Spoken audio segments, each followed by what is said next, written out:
तो उसके बाद मैं देखता हूँ तो जो औरतें, बच्चे और बुज़ुर्ग जो है ना, वो बहुत बड़ी करोड़ों की तादाद में बच जाते हैं। और हम उस जंग में भी ख़ातमुन नबिय्यीन मोहम्मद सल्लल्लाहु अलैहि वसल्लम के जो बनाए हुए असूल हैं जो जंगों में, वही हम उसको भी अपनाते हैं। और किसी यानी बच्चों को और बुज़ुर्गों को, औरतों को नहीं मारते। तो वो बच जाते हैं। तो वो फिर पाकिस्तान को पैगाम देते हैं कि या तो आप हमें भी मार दें या फिर आप हमें अपनी पनाह में ले लें। तो सब फिर हुकूमत ऐलान करती है कि आप दो दो मर्दों को दो दो तीन तीन चार चार शादियां करें और उन औरतों को पनाह दें। तो उसके बाद फिर मिडल ईस्ट में पाकिस्तान जाता है काले रंग के जंगी जहाज़ लेके, और वहाँ पे रशिया और अमेरिका को शिकस्त देता है, और पाकिस्तान अकेला जो है ना वो सुपर पावर बन जाता है। तो उसमें जो मैंने ड्रीम्स में देखा है कि जो हम यूरोप में जाने लगते हैं तो वो पहले ही हाथ खड़े कर देते हैं और वो जंग नहीं करते। वो कहते हैं आए आप और हम पे हुकूमत कर लें, इस तरह का कोई सीन होता है। और फिर पाकिस्तान जो है वो पूरी दुनिया में जब ख़ातमुन नबिय्यीन मोहम्मद सल्लल्लाहु अलैहि वसल्लम का सच्चा इस्लाम फैलाता है तो पूरी दुनिया अमन से भर जाती है। लेकिन इसका जो स्टार्ट है ना वो पाकिस्तान से होगा। तो इस तरह से मैंने ये देखा है कि दुनिया कैसे अमन से भरती है। फिर उसके चंद साल बाद दज्जाल जो है वो बाहर आ जाता है। फिर दज्जाल से एक बहुत बड़ी जंग होती है जिसमें तकरीबन 2 से 2.5 अरब लोग मारे जाते हैं। उनमें ज़्यादातर तादाद मुसलमानों की होती है। तो फिर उसके बाद दज्जाल के बाद फिर ईसा अलैहिस्सलाम आते हैं। फिर जो मैंने ड्रीम्स में देखा है कि अल्लाह मुझे ना, जब दज्जाल आता है ना तो कुछ लोग होते हैं, उनको अल्लाह कहता है कि इनको ले पहाड़ में ले जाके ना तो छुपा दो। अब वो एक पहाड़ होता है, उसके अंदर वो सारा तराशा होता है, अंदर पूरी एक बिल्डिंग सी बनी होती है, सब कुछ सारी सहूलतें होती हैं, अंदर रहने के लिए सारा फूड का इंतज़ाम होता है, और वो वहाँ पे रहते हैं। और मैं उनसे कहता हूँ कि जब तक मैं ना हूँ आप लोगों ने इधर ही रहना है। तो फिर जब मैं दोबारा जाता हूँ तो वो ट्रेन पे उनको बिठाता हूँ, और फिर वो ट्रेन पे हम जब जा रहे होते हैं तो याजूज माजूज रास्ते में हमारी ट्रेन पे अटैक करते हैं। तो अल्लाह जो है वो हमें बचा लेता है याजूज माजूज से भी। और फिर हम ईसा अलैहिस्सलाम के पास पहुँचते हैं, और फिर ईसा अलैहिस्सलाम के साथ रहना शुरू हो जाते हैं। और फिर उसके बाद एक कोई बीमारी आती है जिसमें वो 2 से 3 हफ्ते में सारे मुसलमान जो है ना वो अल्लाह को प्यारे हो जाते हैं। तो उसके बाद शैतान जो होता है वो भी इंसानों की शक्ल में आ जाता है, और जो कुफ़ार होते हैं यानी वो बदतरीन लोग होते हैं। अब जब ईसा अलैहिस्सलाम आते हैं तो एक तरफ उम्मत के बेहतरीन लोग होते हैं, और दूसरी तरफ आप कह लें कि इंसानी तारीख़ के बदतरीन लोग होते हैं। तो मुसलमानों के बाद वो शैतान जो है वो उनमें इंसानों की शक्ल में आ जाता है, और वो उनको बहकाता है, और फिर उन्हीं लोगों पे अल्लाह जो है ना वो बदतरीन जो लोग होते हैं ना उन पे क़यामत कायम करता है। तो इस तरह से मैंने ये ड्रीम्स में देखा है। अब जो रीसेंट ड्रीम है वो मैंने 3 दिन पहले देखा था, वो भी काले रंग के जंगी जहाज़ों के बारे में था।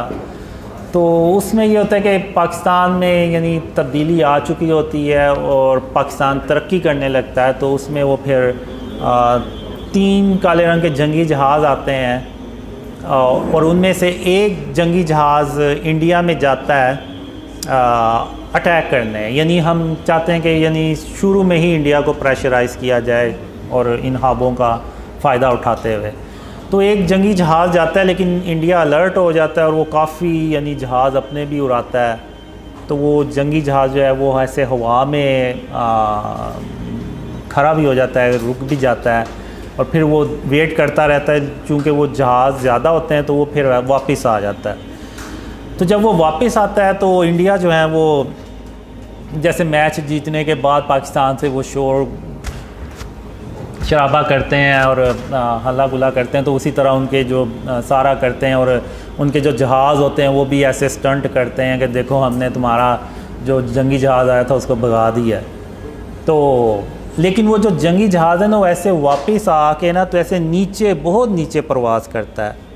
तो यानी इसमें मैं पहली बार यानी देखता हूँ कि वो जंगी जहाज़ ऐसे हवा में रुक भी जाते हैं और ऐसे बहुत लो फ्लाइट करते हैं। जैसे अब ये एक बिल्डिंग है और इधर नीचे इस लेवल पे घर होंगे, तो वो जंगी जहाज़ जो है ना वो रेजिडेंशल एरिया से ऐसे गुज़रता हुआ जाता है ऐसे।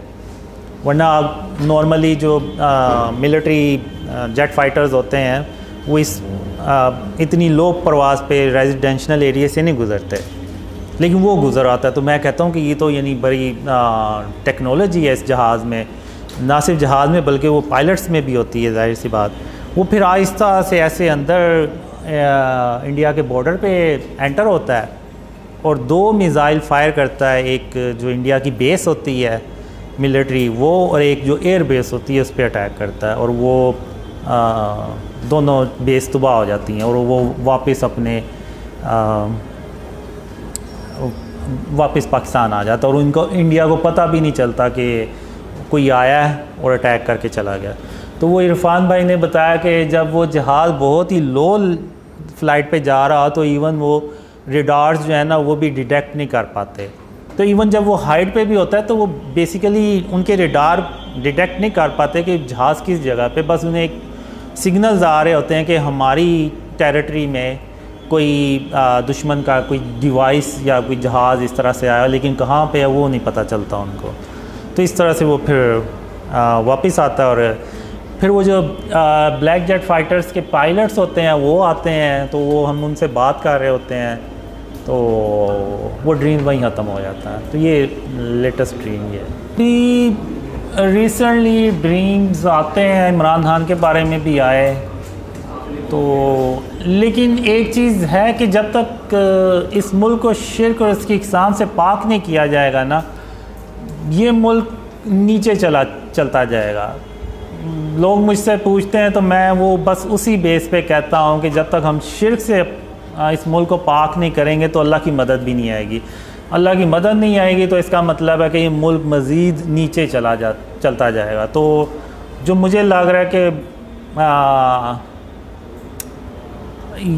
मैं कहना नहीं चाहता, लेकिन मुझे यही लग रहा है कि ये मुल्क में मज़ीद मसाइल पैदा होंगे, मज़ीद डॉलर्स का मसला होगा, इकोनॉमी का और पॉलिटिकल स्टेबिलिटी आ भी जाए तो कोई मुझे नहीं लग रहा कि कोई इकोनॉमी इसकी बेहतर होगी। तो जो नवाज शरीफ के बारे में जो ड्रीम्स थे उसमें वो आएंगे पाकिस्तान दोबारा वापस,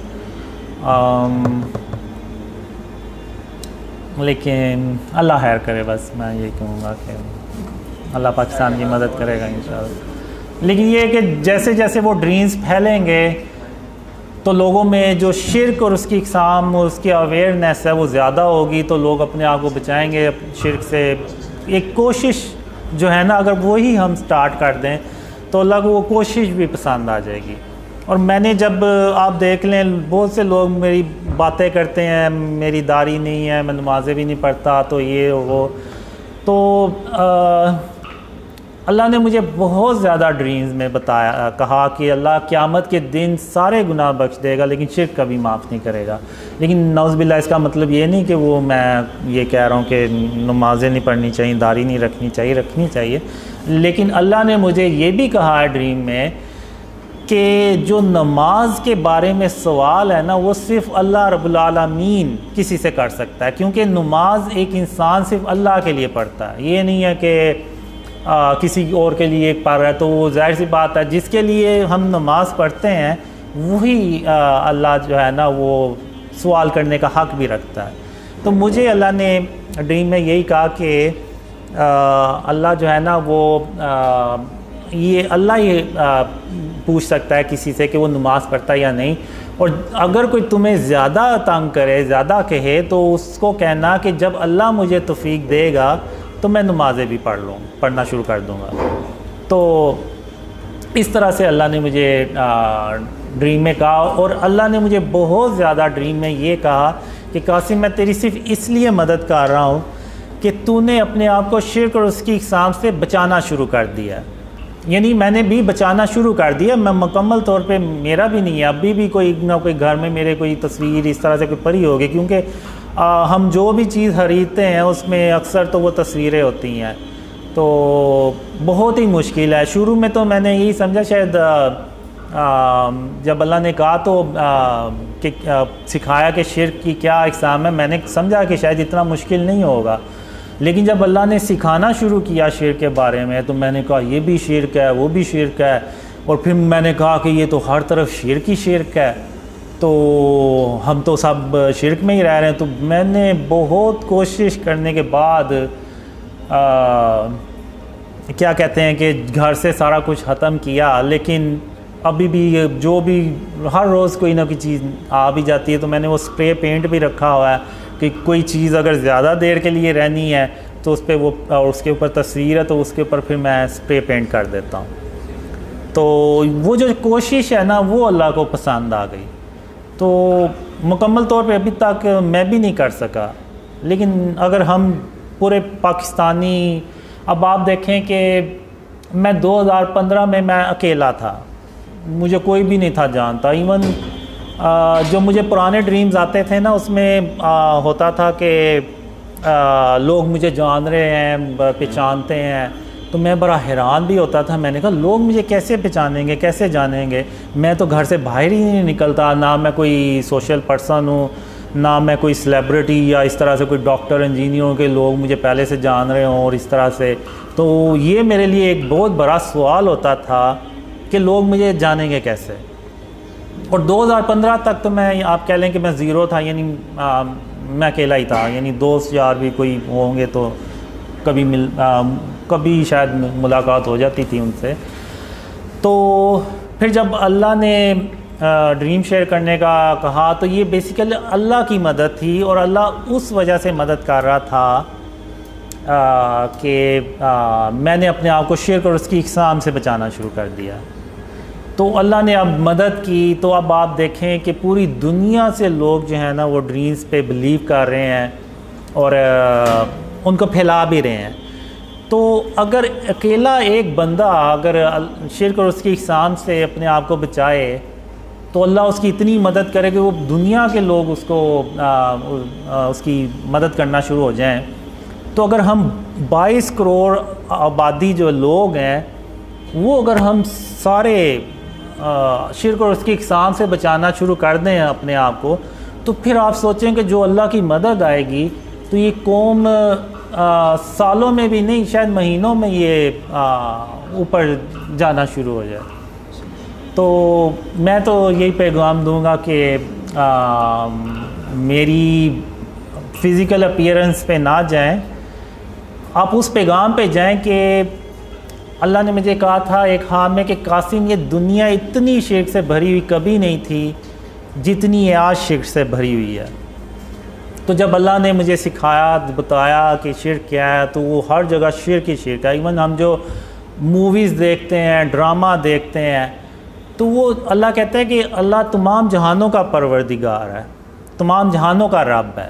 तो वो जो फ़िल्म है वो भी एक जहान है, बेशक वो एक फ़ेक स्टोरी क्रिएट की गई है, लेकिन उसका भी परवरदिगार सिर्फ अल्लाह रब्बुल आलमीन ही हो सकता है। तो अब अगर हम इंडियन मूवीज़ देखें तो उसमें तो वो शुरुआत ही वो अपने बातिल हुदा से की तस्वीर से करते हैं, और अंदर भी वो दिखाते हैं कि जी वो बातिल हुदा ने उसकी मदद की हीरो की तो वो कामयाब हो गया, और वही स्टोरी फिर आगे हम शेयर करते हैं अपने दोस्तों से, यारों से। तो हम अगर दिल से नहीं माने लेकिन हम उस चीज़ को आगे बता तो रहे हैं ना, यानी हम किसी हद तक तो यकीन कर रहे हैं कि वो जो फ़िल्म थी उसकी स्टोरी सच्ची थी, नौज़बिल्ला, यानी वो वाकई उसके बातिल हुदा ने उसकी मदद की और वो कामयाब हो गया। तो यानी वो उसकी बातिल हुदा की प्रेजेंस को हाँ इंडोर्स कर रहे हैं, तो ही तो वो आगे शेयर कर रहे हैं, वरना तो वो आगे शेयर ही ना करें। तो यानी ये शिर्क जो है ना वो इतना ज़्यादा हम मुसलमानों में पेनिट्रेट कर चुका है। अब वो ब्रदर सलाब थे अमेरिका से, वो गए हुए थे उम्रा करने, तो मैंने उनसे कहा कि आप देखें कि इस तरह की चीज़ें कि मस्जिदुल हराम में और मस्जिद नबवी में भी तो नहीं है। तो फिर उन्होंने वो देखा कि एक बंदा था, उसने शर्ट पहनी हुई थी, पीछे उसके पूरी शेर की तस्वीर बनी हुई थी। तो वो नमाज़ पढ़ने के लिए मस्जिद नबवी में बैठा हुआ है। तो ये अब एक हदीस है कि जहाँ पे तस्वीर होगी वहाँ अल्लाह की रहमत के फ़रिश्ते नहीं आएंगे।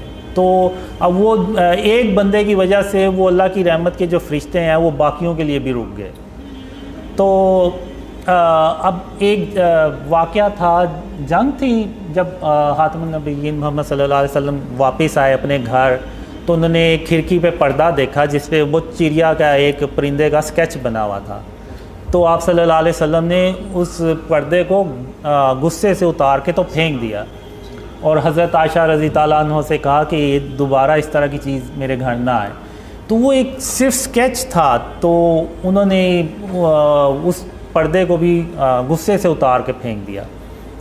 तो जो स्टैचूज़ हैं और ये सारा ये तो बहुत बड़ी बातें हैं। तो हमें जो है ना वो अपने आप को शिर्क और उसकी इक़साम से हर हाल में बचाना चाहिए। एक सवाल, निशानी 10 बड़ी निशानियों में से एक बड़ी निशानी ये धुआं तो नहीं, मैंने डस्ट स्टॉर्म देखा है। वो जो बिल्डिंग होती है फ़लस्तीन के इलाके में बनती है, वो जब उसके बेस में एक धमाका सा होता है और वो पूरी दुनिया अरब कंट्रीज़ में फैलता चला जाता है। इतनी ज़्यादा वो धुआं होता है कि वो सूरज की रोशनी भी ज़मीन पे नहीं पा रही होती। अब वल्लाह आलम ये शायद सिंबॉलिक हो, वर्ल्ड वार 3 को रिप्रेजेंट कर रही हो, वल्लाह आलम। और दूसरा right time, the right time to come to Pakistan is when you see the dreams spread a lot, यानी जब बहुत ज़्यादा ड्रीम फैल जाएं, और means when you see dreams are spreading a lot and we Pakistani started to remove the shirk and its form within the country, then after it the help of Allah will come to Pakistan, inshallah, because you are not a Pakistani who will come to Pakistan, so it will be very difficult for you guys to live here in this situation. The current situation is not good. So when the situation will be good, then you can come to Pakistan, inshallah.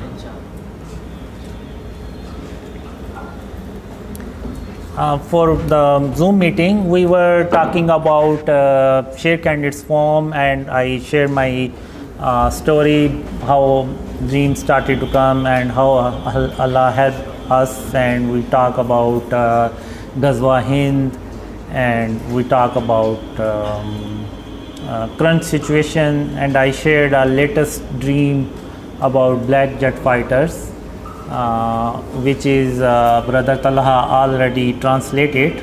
So inshallah I will try to share that dream, inshallah.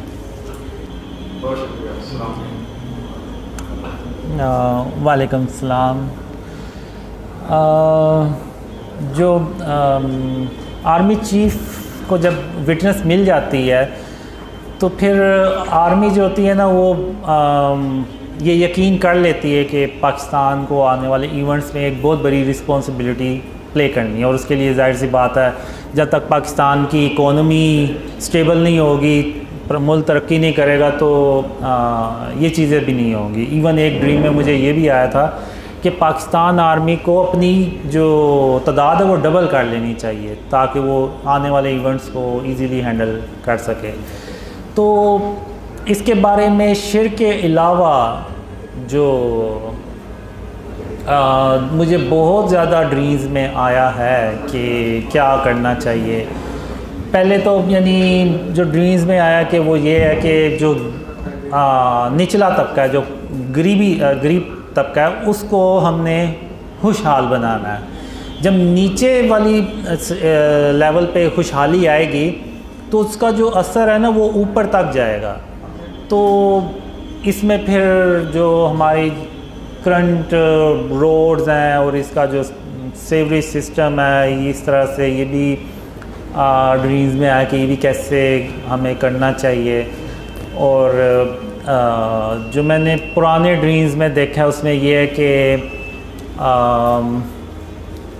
हम एक ऐसा system लेके आते हैं economy का कि जो even Europe के, अमेरिका के जो कंट्रीज़ हैं ना, वो भी सरप्राइज होते हैं कि ये कैसा सिस्टम लेके आए। इवन हेल्थ का सिस्टम जो मैंने ड्रीम्स में देखा है कि वो हम एक टावर्स लगाते हैं, जैसे अभी आप देखें ना तो टावर्स लगे हुए हैं मोबाइल नेटवर्क के, तो वो जो टावर्स होते हैं ना वो लोगों को स्कैन करते हैं कि इनमें कोई बीमारी तो नहीं डेवलप हो रही, कि उनको पता ना चल रहा हो।